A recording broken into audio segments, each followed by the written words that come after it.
കോടതിയിലെ കാര്യങ്ങളൊക്കെ കഴിഞ്ഞ് വേഗം തിരിച്ചു വാ. ശരി വലിച്ച. എന്താ എവിടേക്കാ പോകുന്നത്? ചക്രപാണി ടൗണിലുള്ള ഷുഗർ ഫാക്ടറി അയാളുടെ ആണെന്ന് കേസ് കൊടുത്തിരിക്കുക എറണാകുളത്ത്. നമ്മളെ ഒന്ന് ഓടിക്കാൻ വേണ്ടിയാ. അവനൊട്ടും വിട്ടുകൊടുക്കാൻ പാടില്ല. നിന്റെ അച്ഛൻ കഷ്ടപ്പെട്ടതൊക്കെ വെള്ളത്തിലാവും മോനെ. ഞാൻ അതിന് സമ്മതിക്കോ? പോയിട്ട് വരാം.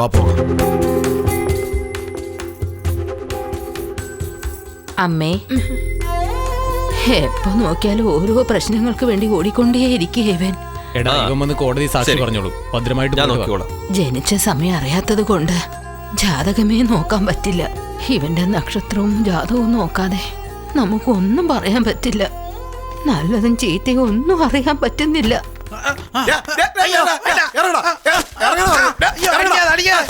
ഇതെന്താടാ ലോറിയാണോടാ? നീ എന്താ മാർക്കറ്റിൽ പോവാന്നോ? നീ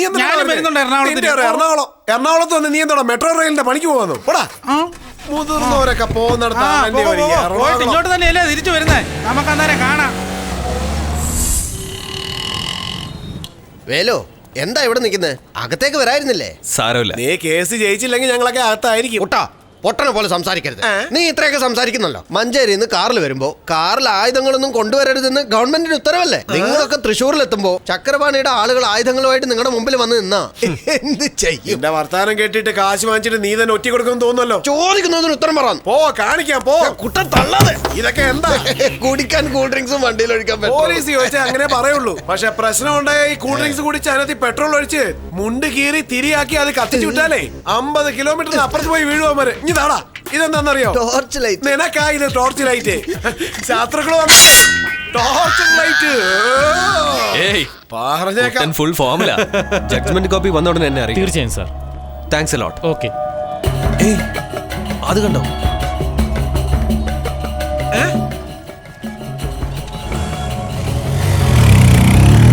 ആരടാ അവൻ?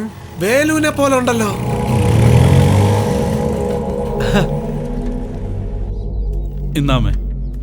ഇതാ എന്റെ പേരക്കുട്ടിയുടെ തള്ളവിരലിന്റെ അടയാളം. എന്തിനാ പൂജാരി? ഇദ്ദേഹം ഒരു നാടീയ ജ്യോത്സ്യനാണ്. കുമാരനെല്ലൂരിൽ നിന്ന് വരുക. കൈരേഖ വെച്ച് ജാതകം നന്നായി ഗണിക്കും.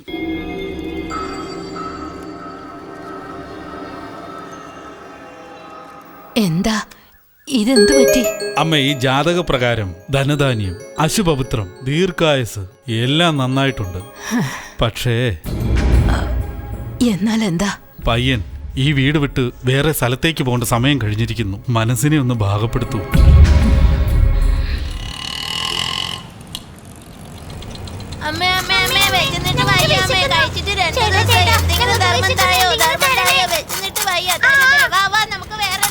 അയ്യോ, ഞാൻ എന്താ ഈ കാണുന്നത്? മാതാപിതാക്കളെ തെണ്ടാൻ ഇറക്കിയിരിക്കുകയാണോ? മാതാപിതാക്കൾ വിടുന്നതല്ല. ഏതെങ്കിലും റാസ്കൽസ് പിടിച്ചോണ്ട് വന്നിട്ട് ഇതുപോലെ ഭിക്ഷ എടുക്കാൻ പറയും. എന്നിട്ട് ആ കാശ് കൊണ്ട് ജീവിക്കും. എന്താ ഇത്? നമ്മളെ പോലെയല്ലേ ഈ പിള്ളേരുടെ മാതാപിതാക്കളും നൊന്ത് നേരി കഴിയുകയായിരിക്കുമല്ലേ?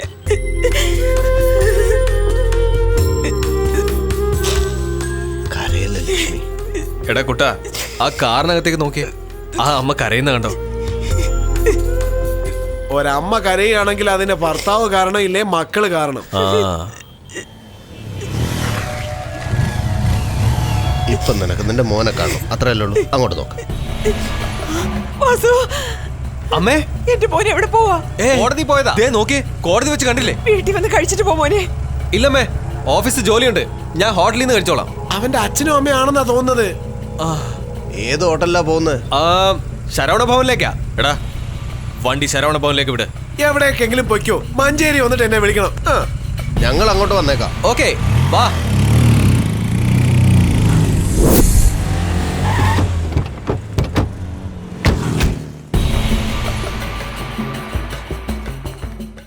സാർ, ആരെയാണ്? അത് പരിചയമുള്ള ഒരാള് ഇവിടെ കഴിക്കാൻ വരാന്ന് പറഞ്ഞിരുന്നു. അതാ നോക്കിയത്. കാണുന്നു സാർ, ഇവിടെ അടുത്ത് തന്നെ ഒരു ബ്രാഞ്ച് ഉണ്ട്. ഒന്ന് പോയി നോക്കിയേ. എന്ത് വേണം മാഡം? 3 apple juice. ഒരു നിമിഷം മാഡം. സാർ, ഇതാ സാർ നിങ്ങളുടെ ചാവി. സാറിന്റെ അമ്മ ഇവിടെ വെച്ചിട്ട് പോയതാ. അമ്മയോ? കുറച്ചു മുമ്പ് സാറിന്റെ കൂടെ ഇരുന്ന് കഴിച്ചിട്ട് പോയത് സാറിന്റെ അമ്മയല്ലേ?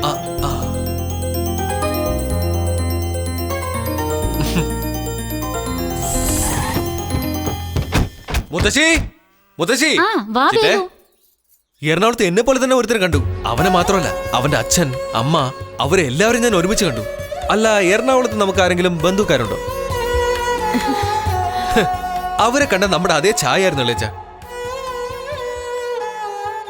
12 മണിക്കുള്ളിൽ ഈ പൈസ എല്ലാം ബാങ്കിൽ കെട്ടിയില്ലേ വേലു എന്നെ വെച്ചേക്കത്തില്ല. എടാ കുട്ടാ, ആദ്യം നീ എനിക്ക് തരാനുള്ള കാശ് എന്നിട്ട് ബാങ്കിൽ കൊണ്ടിട്ടാ മതി. ഡാ, നിനക്ക് ഏത് പൈസയാണ് ഞാൻ തരാനുള്ള? എന്റെ ചായക്കട കത്തിച്ച് നാശമാക്കില്ലേ, അതിന് 50,000 രൂപ താ. നീ എടുത്ത് ഒഴിക്കാൻ പറഞ്ഞിട്ടില്ലൂടെ ഞാൻ എടുത്തൊഴിച്ചേ, അതുകൊണ്ട് സംഭവിച്ചല്ലേ ഞാൻ ഇതൊക്കെ. വെള്ളമല്ലേ ഒഴിക്കാൻ പറഞ്ഞത്? നീ എന്തിനാ വെള്ളവും മണ്ണെണ്ണയും ഒരുപോലത്തെ ക്യാനി വെച്ചിരുന്നേ? ഡീസലും പെട്രോളും എന്തിനാ ഒരേപോലെയുള്ള ടാങ്ക് വെച്ചിരിക്കുന്നു? അയ്യോ, എന്താടോ റാസ്കൽ, കൊറേ നേരമായി നിന്റെ സംസാരം ഞാൻ കേട്ടോണ്ടിരിക്കുന്നത്. അന്നൊരു കൺഫ്യൂഷനിലാണ് ഞാൻ കട കത്തിച്ചത്. ഇന്ന് ഞാൻ നിന്നെ പെട്രോൾ ഒഴിച്ച് ഞാൻ കത്തിക്കും കേട്ടോ. നീ എന്നെ കത്തിക്കുമോടാ? കത്തിച്ച് കൊന്നുകളയും ഞാൻ.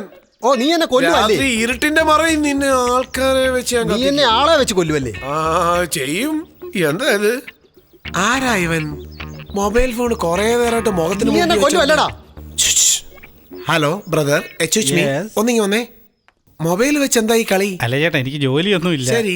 ഇപ്പൊ ഇതിന്റെ കച്ചവടം ഞാൻ നടത്തിക്കൊണ്ടിരിക്കുന്നത്. കച്ചവടം? കൊല, കൊള്ള, പീഡനം ഇതൊക്കെ ഓരോരുത്തരുടെ വായിന്ന് വീഴുന്നത് മൂലം ഇതൊക്കെ റെക്കോർഡ് ചെയ്ത് ഞാൻ CBI കൊണ്ട് കൊടുത്താണല്ലോ എനിക്കൊരു ചെറിയ എമൗണ്ട് കിട്ടും. CPI കൊടുത്ത് പൈസ വാങ്ങിക്കുവന്നു. ശരി, ഇവിടെ എന്ത് സംഭവിച്ചെന്നാ നീ ഇപ്പൊ പൈസ വാങ്ങിക്കാൻ പോകുന്നത്? ചേട്ടനല്ലേ പറഞ്ഞു ഇയാളെ ഇപ്പൊ കൊല്ലുമെന്ന്.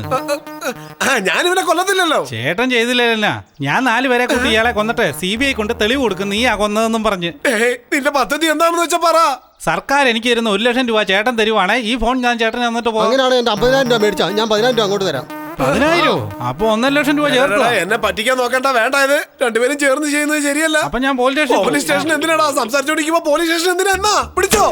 ഇതിനടുത്ത് എറിയുന്നത് ഡീസന്റ് ആയിട്ട് കൈ തന്നാ പോരെ? വാളിയാ, നമുക്ക് ഷെയർ ഇട്ട്. ഞാൻ ദ്രോഹികളെ ഇതുപോലെ എത്ര പേരുണ്ടാ? 2,000 രൂപ ഫോൺ 1,50,000 രൂപ കൊടുത്ത് വാങ്ങിച്ച ആദ്യത്തെ പൊട്ടൻ ഞാനായിരിക്കും. സ്വാതിയുടെ പ്രോഗ്രാം ഞങ്ങൾ TV കൂടെ കണ്ട് ഒരുപാട് ഇഷ്ടപ്പെടാറുണ്ട്.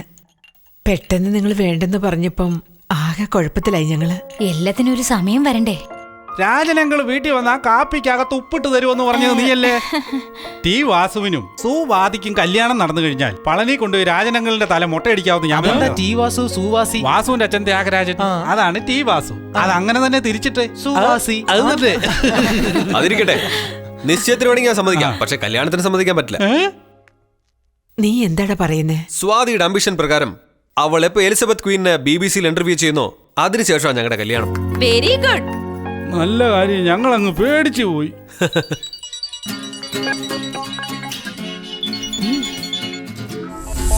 എന്ത് പണിയാ ചെയ്തേ? ഉടനെ കല്യാണം കഴിക്കാന്ന് വിചാരിച്ചതാ, പക്ഷെ ഇനി 1 വർഷം കാത്തിരിക്കണം ഞാൻ. ആഹാ, നിന്റെ അംബിഷൻ നിറവേറ്റാൻ വേണ്ടിയില്ലേ? കല്യാണം കഴിഞ്ഞാൽ ജോലി കണ്ടിന്യൂ ചെയ്യാന്ന് നിങ്ങളല്ലേ പറഞ്ഞേ? കല്യാണം കഴിഞ്ഞ കുട്ടികളെ നോക്കാനേ നേരം ഉണ്ടാവുന്ന നീ പറഞ്ഞില്ലേ? അതപ്പോ ഇപ്പോ ഉടനെ കല്യാണം കഴിക്കാന്ന് തോന്നുന്നു. ഈ നന്നാവൂല, നന്നാവുന്ന ലക്ഷണമേ ഇല്ല. ഇതെന്താ പെട്ടെന്ന് മഞ്ചേരിക്കാരെ പോലെ സംസാരിക്കുന്നേ? എന്റെ സ്വന്തം നാട് മഞ്ചേരിക്കടുത്തല്ലേ? നാളെ ഞാൻ നമ്മുടെ നാട്ടിലേക്കാ പോകുന്നേ. നാട്ടിലോട്ടോ? എന്തിന്? നാട്ടുവാർത്ത പ്രോഗ്രാമിന് വേണ്ടി മഞ്ചേരിക്ക് പോവാ. എറണാകുളം ജില്ലയിൽ മാന്തുരുത്തി താലൂക്കിൽ ചമ്പക്കര ഗ്രാമത്തിലുള്ള ശ്രീമാൻ ത്യാഗരാജന്റെ ഒരേ ഒരു മകനായ അതെ, എന്താ ഒരേ ഒരു മകനെന്ന് വായിക്കുന്നേ? ഇളയ മകനെന്ന് വായിക്കാൻ പറ. നമുക്കൊരു പയ്യനെ ഉള്ളൂന്ന് ഇവരൊക്കെ വിചാരിച്ചോണ്ടിരിക്കുന്നത്. മകളായ ഒരു പയ്യൻ കൂടെ ഉണ്ടെന്ന് ഇപ്പഴങ്ങനെ പറയുന്നത്. കല്യാണ നിശ്ചയം ഇവിടെ കുറിച്ചിരിക്കുകയാണ്. കുഞ്ഞെവിടെയാണാവോ? എനിക്കൊന്നും മനസ്സിലാവുന്നില്ല. നന്നായിരിക്കും, അവനെ ഇവിടെ ആണേലും നന്നായിരിക്കും.